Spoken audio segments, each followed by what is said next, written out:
हूं आपके साथ मधुमिता और इस वक्त आप देख रहे हैं इंडिया 24/7 लाइव टीवी। कर्नाटक में चुनाव प्रचार अब आखिरी दौर में है। हवा किसके पक्ष में थी और अब किसके पक्ष में चल रही है, इसे लेकर सबके अपने अपने आकलन हैं।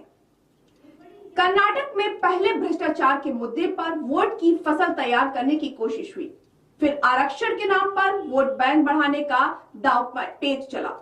आखिर में बजरंगबली की भी एंट्री हो गई, जिसका जिक्र हम पहले भी कई कार्यक्रमों में कर चुके हैं। लेकिन अगर कर्नाटक के नक्शे और उसके पड़ोसी राज्यों पर नजर जाती है तो दिमाग में एक और सवाल घूमने लगता है कि आखिर कर्नाटक की जमीन पर क्षेत्रीय पार्टियां मजबूत क्यों नहीं हो पाई। जिस तरह से महाराष्ट्र में शिवसेना और एनसीपी है, आंध्र प्रदेश में वाईएसआर कांग्रेस है, तेलंगाना में बीआरएस है, तमिलनाडु में डीएमके और एआईएडीएमके है, इस चुनाव में भी कर्नाटक में बीजेपी और कांग्रेस को छोड़ दें तो सीरिया प्लेयर के तौर पर सिर्फ जेडीएस ही खड़ी दिख रही है। दूसरी किसी मजबूत क्षेत्रीय पार्टी की मौजूदगी वहां महसूस नहीं की जा रही है। अब सवाल उठता है कि क्या कर्नाटक की जमीन क्षेत्रीय दलों के लिए उपजाऊ नहीं है या कन्नड़ लोगों ने क्षेत्रीय राजनीति को खारिज कर दिया। ऐसे में आज हम कर्नाटक पॉलिटिक्स में क्षेत्रीय दलों की भूमिका और मौजूदगी के पन्नों को पलटेंगे और बताएंगे कि इस बार कर्नाटक की चुनावी रणभूमि में कांग्रेस, बीजेपी के अलावा कौन कौन सी पार्टियां खड़ी हैं। क्या उनमें दोनों बड़ी पार्टियों को चुनौती देने की क्षमता है। इस बार देवगौड़ा की जेडीएस पावर हाउस बनेगी या सन्नाटे में पहुंच जाएगी। जे जनार्दन रेड्डी की पार्टी किसका खेल बिगाड़ेगी। क्या फिल्म एक्टर उपेंद्र राव की उत्तम प्रजातियां पार्टी लोगों के दिल में जगह बना पाएगी। कर्नाटक में मुस्लिम वोट की पॉलिटिक्स किधर शिफ्ट हो रही है। ऐसे सभी सवालों के जवाब तलाशने की कोशिश करेंगे। अतीत और वर्तमान के आईने में अपने स्पेशल शो में कर्नाटक युद्ध में तीसरी ताकत में कर्नाटक के वोट युद्ध में सीधी लड़ाई कांग्रेस और बीजेपी के बीच दिख रही है। जेडीएस की भी गाहे बगाहे चर्चा नेशनल मीडिया मानी जा रही है। ये सभी भविष्यवाणी की जा रही है कि ये विधानसभा चुनाव जेडीएस के वजूद के लिए बहुत अहम है। कर्नाटक के अखाड़े में दूसरी कई पार्टियां भी अपने लिए बड़ा राजनीतिक आसमान तलाश रही हैं। इसमें केजरीवाल की आम आदमी पार्टी भी है, मायावती की बीएसपी भी है, वामपंथी दल भी है, कर्नाटक राज्य समिति भी है, एक्टर उपेंद्र राव की उत्तर प्रजातिया पार्टी भी, जी जनार्दन रेड्डी की कल्याण राज्य प्रगति पक्ष भी, एसडीपीआई भी और एआईएमआई भी है। पिछले कर्नाटक विधानसभा चुनाव के आंकड़ों के विश्लेषण ये एक बात और पता चली है कि सूबे में करीब 30 सीटें ऐसी रही जहां जीत हार के बीच का अंतर 5000 वोटों से भी कम रहा। 11 सीटों पर अंतर 3000 वोटों से भी कम था और 5 सीटों पर 1000 वोटों से भी कम अंतर रहा। ऐसे में अगर कर्नाटक युद्ध के छोटे खिलाड़ी भले ही चुनाव जीतने की क्षमता न रखते हो, लेकिन 2 से 5000 के बीच वोट हासिल कर खिलाड़ियों का खेल बिगाड़ने में अहम भूमिका निभा सकते हैं। ऐसे में कई सीटों पर बड़ी पार्टियों के दिल की धड़कन क्षेत्रीय पार्टियों के उम्मीदवार बढ़ाए हुए हैं। ऐसे में सबसे पहले यह समझने की कोशिश करते हैं कि इस बार के कर्नाटक युद्ध में क्षेत्रीय पार्टियों की मौजूदगी के मायने क्या हैं।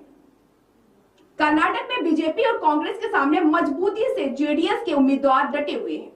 इसके उम्मीदवार विधानसभा पहुंचने के इरादे से लड़ रहे हैं, यानी कर्नाटक पॉलिटिक्स में बीजेपी और कांग्रेस के बाद जेडीएस तीसरी सबसे सीरियस प्लेयर है। इस बार के देवगौड़ा खानदान की तीसरी पीढ़ी यानी एचडी कुमारस्वामी के पुत्र निखिल कुमारस्वामी भी चुनाव में अपनी किस्मत आजमा रहे हैं। देवगौड़ा अच्छी तरह समझ रहे होंगे कि ओल्ड मैसूर में भी गढ़ बचाना कितना मुश्किल है, क्योंकि इस क्षेत्र में बीजेपी लंबे समय से ओकालिंगा वोट बैंक में चुम्बक लगाने के लिए काम कर रही थी।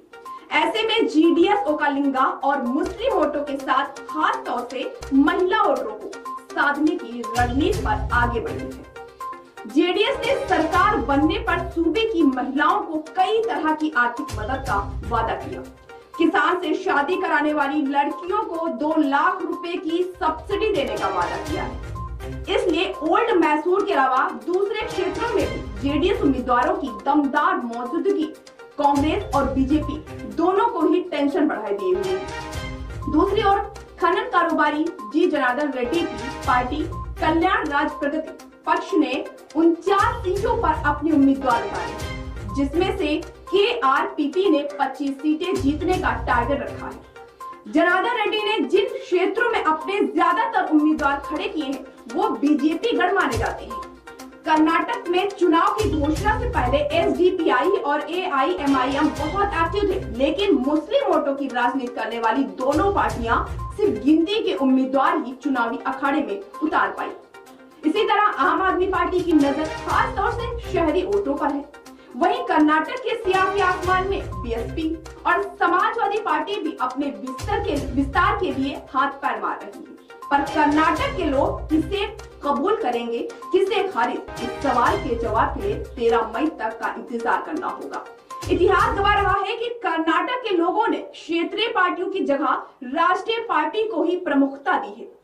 बता दें 2018 के कर्नाटक चुनाव में करीब 75% वोट राष्ट्रीय पार्टियों के खाते में गए, शेष सब 25% सिमट गए।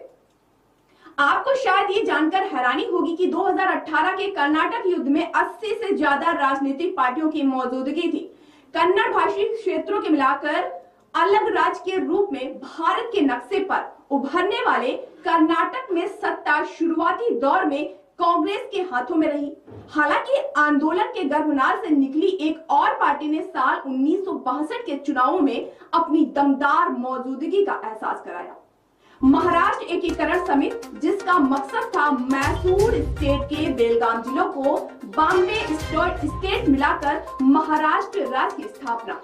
इस पार्टी का प्रभाव कुछ ऐसा रहा कि 1962 में 6 सीटों उम्मीदवार उतारे और सभी सीटें जीतने में कामयाब भी रही। महाराष्ट्र एकीकरण समिति जैसी पार्टियों का दायरा बहुत सीमित था। वो सूबे के एक बहुत छोटे हिस्से के लोगों की आवाज बुलंद कर रही थी। ऐसे में छोटी पार्टियां एक बड़ी राजनीतिक ताकत या पूरे प्रदेश की नुमाइंदगी करने वाली छतरी नहीं टान पाई और साल 1983 में कर्नाटक में पहली गैर कांग्रेसी सरकार बनी या कहें गठबंधन सरकार बनी, जिसके मुखिया बने रामकृष्ण हेगड़े।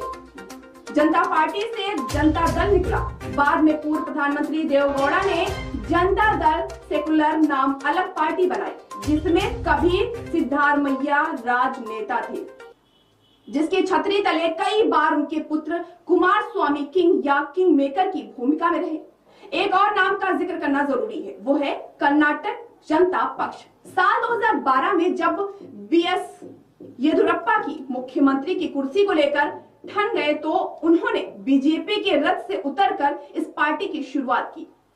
येदियुरप्पा ने अपनी पार्टी का बीजेपी में विलय कर दिया, लेकिन एक और बात का जिक्र करते हैं कि बीजेपी से अलग होकर येदियुरप्पा ने जो राजनीतिक लकीर खींचने की कोशिश की थी, उसका चरित्र बहुत हद तक सेकुलर रखा। कर्नाटक के सियासी आसमान में भी समय के साथ नई नई पार्टियां रही, चुनावी अखाड़े में उतर रही हैं, लेकिन ज्यादातर के राजनीतिक विकल्प नहीं बनने की एक बड़ी वजह उनके नेताओं की तंग सोच को भी माना जा सकता है। कर्नाटक के गठन के बाद संभवतः कोई ऐसी क्षेत्रीय पार्टी नहीं बन पाई जो पूरे सूबे के मुद्दों की बात करती हो, जो पूरे कर्नाटक को एक सूत्र और एक एजेंडे के साथ जोड़ सके। कर्नाटक की ज्यादातर क्षेत्रीय पार्टियों के नेताओं ने संगठन का इस्तेमाल अपनी राजनीतिक महत्वाकांक्षा के इस्तेमाल के लिए किया। ऐसे में सूबे के लोगों ने क्षेत्रीय पार्टियों की जगह राष्ट्रीय पार्टियों में ज्यादा भरोसा किया। तो ये था कर्नाटक की एक रूपरेखा जो वहां पर इस वक्त सबसे ज्यादा सियासत का रूप ले रही है। तो हम मिलेंगे एक बड़ी खबर के साथ, तब तक के लिए दीजिए इजाजत। देखते रहिए इंडिया 24x7 लाइव टीवी। नमस्कार।